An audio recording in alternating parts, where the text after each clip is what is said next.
The Russian Foreign Ministry has summoned the U.S. ambassador to Moscow. This is to mark Russia's protest against the alleged use of American-made missiles in Crimea. A Ukrainian attack on the Russian-annexed peninsula killed 4 people and wounded more than 150 over the weekend. The Kremlin has blamed the U.S. for the attack and warned of retaliatory measures. A fire erupted in an 8-story building near Moscow on Monday.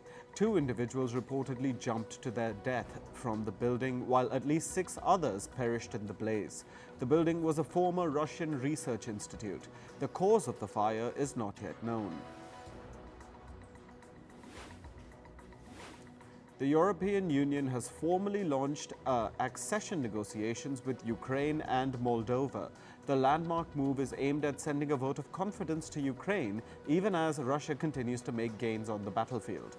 Ukraine and Moldova launched their bids to join the EU after Russia invaded Ukraine in February 2022.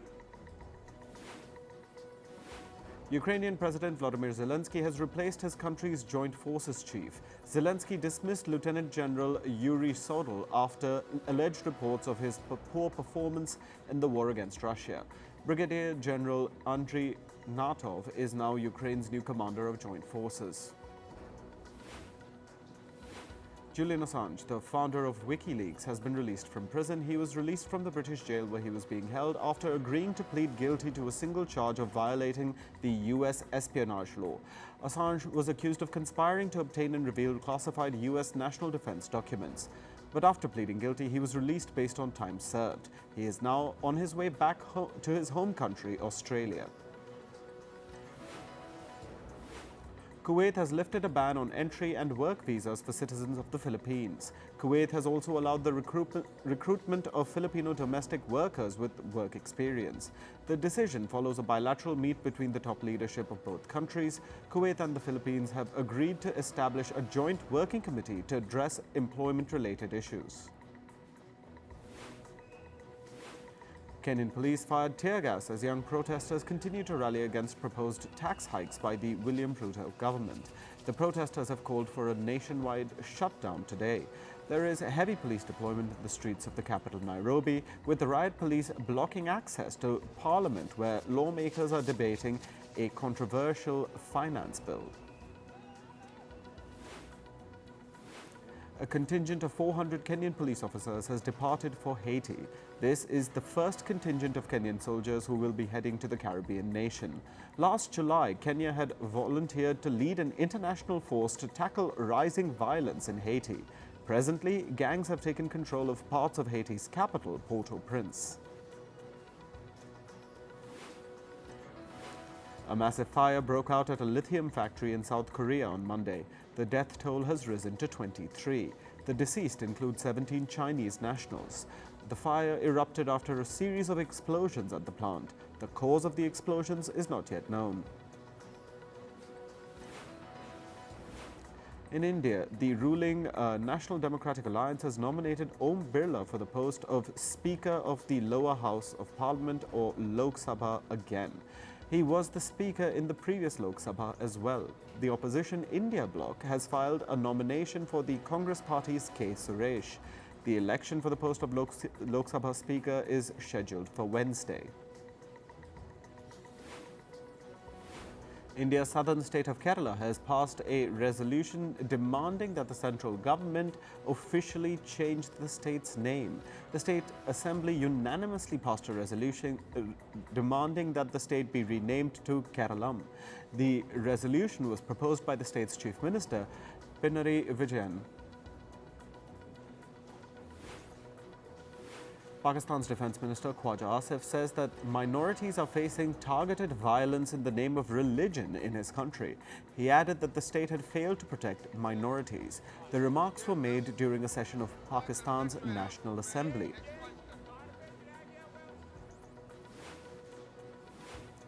NASA has delayed the return of 2 astronauts from the International Space Station.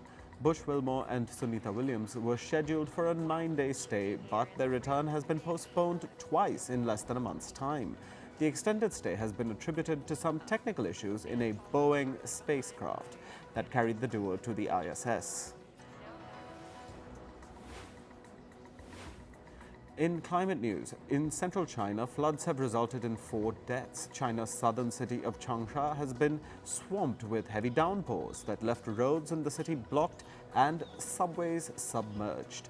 Rains are expected to continue across most of the country in the coming days. A railroad bridge collapsed due to flooding in the state of South Dakota in the U.S. Heavy rains in the American Midwest have forced hundreds of people to evacuate. South Dakota's governor said that at least one person has also been killed due to the flooding. In Greece, the death toll among tourists due to extreme heat conditions has risen to 6. A 67-year-old German hiker has been found dead on the island of Crete. He had been missing and was found near a ravine in the at the south of the island. According to a study published in the journal Nature, Ecology and Evolution, the frequency of extreme wildfires has doubled worldwide over the past 2 decades. The study adds that these wildfires are responsible for major economic damage and the loss of animal and human life.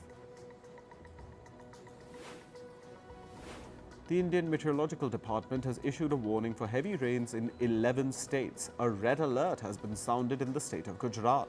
The Met Department has also issued alerts to 5 other states over extreme heat conditions. Thousands of people have been displaced due to devastating floods in India's northeastern state of Assam. At least 37 people have died due to heavy rains and landslides. Assam's Disaster Management Authority says that nearly 200,000 people have been affected. Scientists are using artificial intelligence to predict extreme weather in the Horn of Africa. The Horn of Africa in the east is prone to heavy rains that cause floods and landslides. This new AI technology may help scientists issue alerts on time. On to business and tech news. Apple has become the first company to be charged under the European Union's new Digital Markets Act. On Monday, the EU's antitrust regulator opened a probe against the iPhone maker. Apple has been accused of restricting app developers from offering customers an alternative to the App Store. If proven, these charges could lead to large fines for the iPhone maker. The share price of American chipmaker Nvidia declined by nearly 7% yesterday. This is the 3rd consecutive session where Nvidia's shares have declined. This comes after the chipmaker's shares rallied earlier this month. Analysts say that Nvidia investors may be looking to secure their profits that they've earned so far. The U.S. is reportedly investigating Chinese mobile and telecom firms. This is related to concerns over the use of American data by these firms. The Biden administration fears that Chinese mobile and telecom operators could share American user data with Beijing. South Korea's second largest conglomerate, the SK Group, reportedly plans to hold a 2-day strategy meeting later this week. The firm is expected to discuss plans to simplify its businesses. Reports suggest that the firm may be looking to sell some of its ventures and focus on key areas, including artificial intelligence, chips, and batteries. The SK Group owns over 200 companies. However, it's best known for its chip manufacturing firm, SK Hynix. Meanwhile, the workers' union at South Korean automaker Hyundai Motors has voted to go on strike. This would be the first strike by Hyundai workers in the last 6 years. This comes after the firm failed to reach an agreement with the union over wage hikes. Hyundai workers are demanding monthly pay hikes of over $114. American electric car maker Rivian is simplifying its manufacturing process to reduce costs and make its business profitable. Rivian says that it has removed over 100 steps from its battery-making process. They have also reduced 52 pieces of equipment from the car body shop. Rivian CEO says that this has helped lower car manufacturing costs by 35%. A U.S. court has dismissed a class action lawsuit proposed against ride-hailing firm Uber. The lawsuit claimed that Uber's policies are racially discriminatory. It alleged that the company terminates black drivers at a higher rate compared to their white counterparts. However, the court said that there was not enough evidence to support this allegation. Danish pharma giant Novo Nordisk has a $4.1 billion investment plan in the US. The investment will be used to expand its existing manufacturing plant in the country. The new facilities at the plant will be used to make Nordisk's weight loss drugs Wegovy and Ozempic.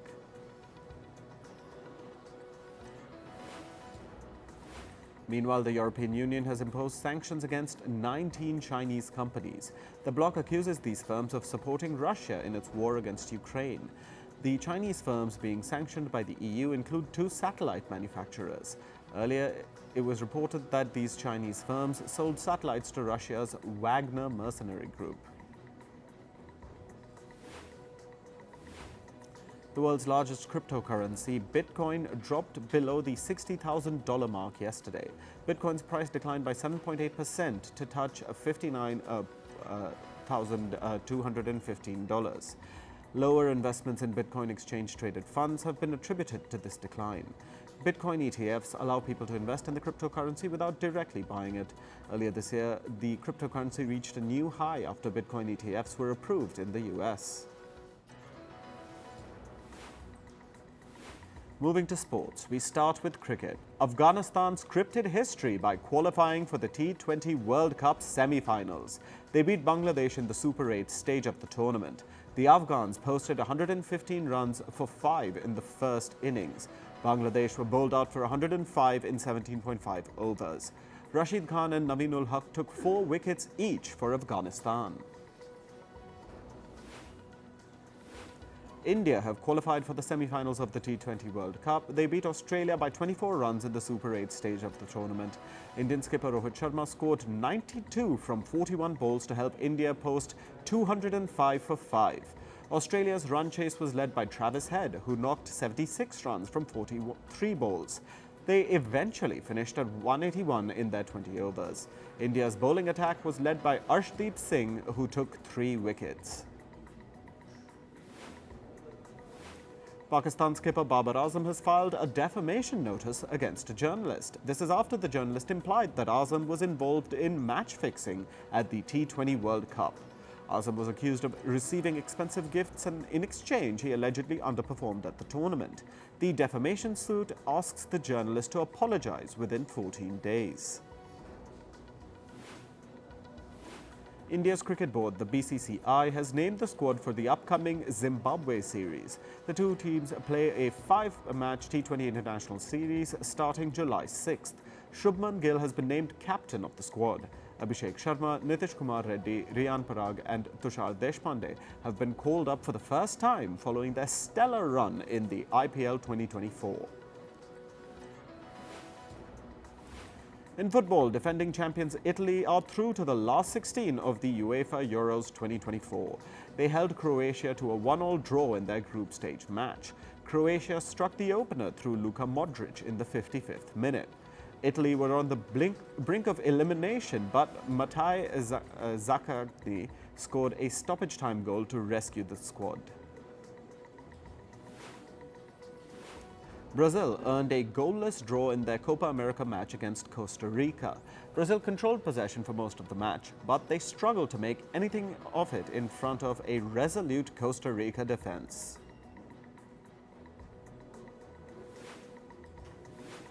The Indian Football Board, the AIFF, has hit back at the now-sacked coach, Igor Stimac.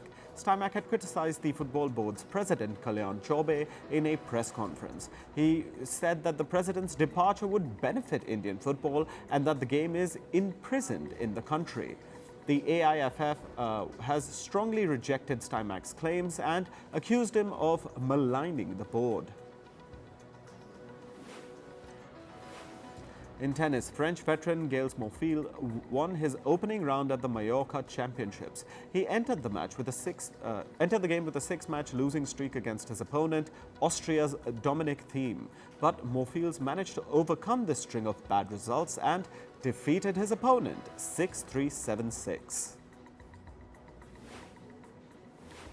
India is going to spend over 33 crore rupees for its contingent travelling to Paris for the upcoming Olympics. The estimate covers travel, stay, equipment and logistics. The amount is more than double of what India spent during the 2020 Tokyo Games. This year, at least 195 athletes are a part of the Indian Olympic contingent. In badminton, Commonwealth Games medal winners Theresa Joly and Gayatri Gopichand will lead the Indian challenge at the US Open. Most of the top Indian shuttlers have skipped the tournament to focus on the Olympics. The duo entered the tournament as second seeds. They're among the favourites to lift the title. Now on to some entertainment news. Gigi Hadid gifted Taylor Swift a gold ring that features her famous cat, Benjamin Button. The ring is encircled by a lustrous pearl border with flaming hearts on either side. It also features Swift's number 13 on one side and Travis Kelce's jersey number 87 on the other. American rapper Eminem is all set to headline 2024 Formula One US Grand Prix in Texas. He's scheduled to perform on the second night of the concert on October 19th. The singer Sting will also perform at the event. The American rapper A$AP Rocky has made his debut at the international fashion stage, with Rihanna cheering for him from the front row. The much-anticipated show featured the rapper's AWGE collection at the Paris Fashion Week with a special runway.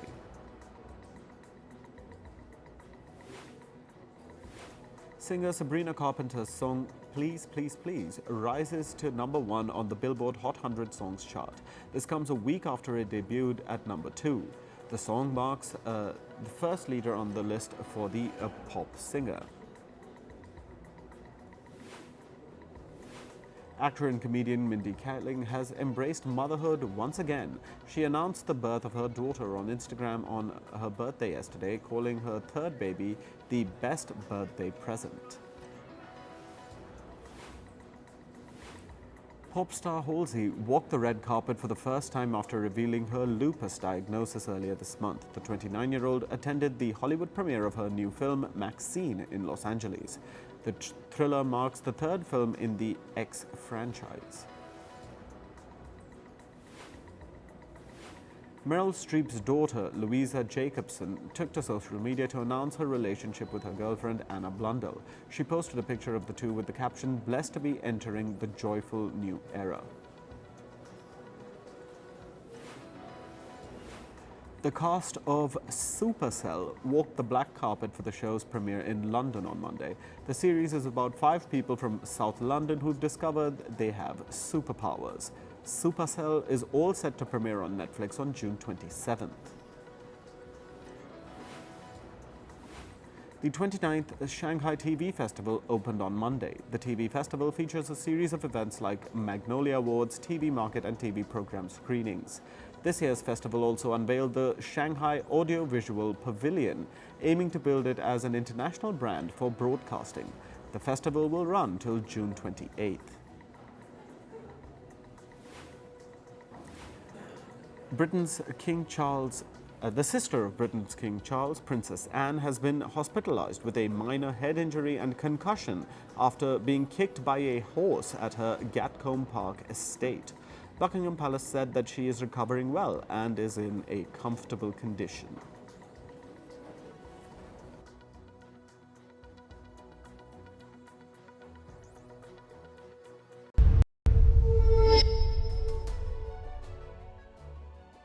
Hello and welcome to Firstpost. You are watching Vantage,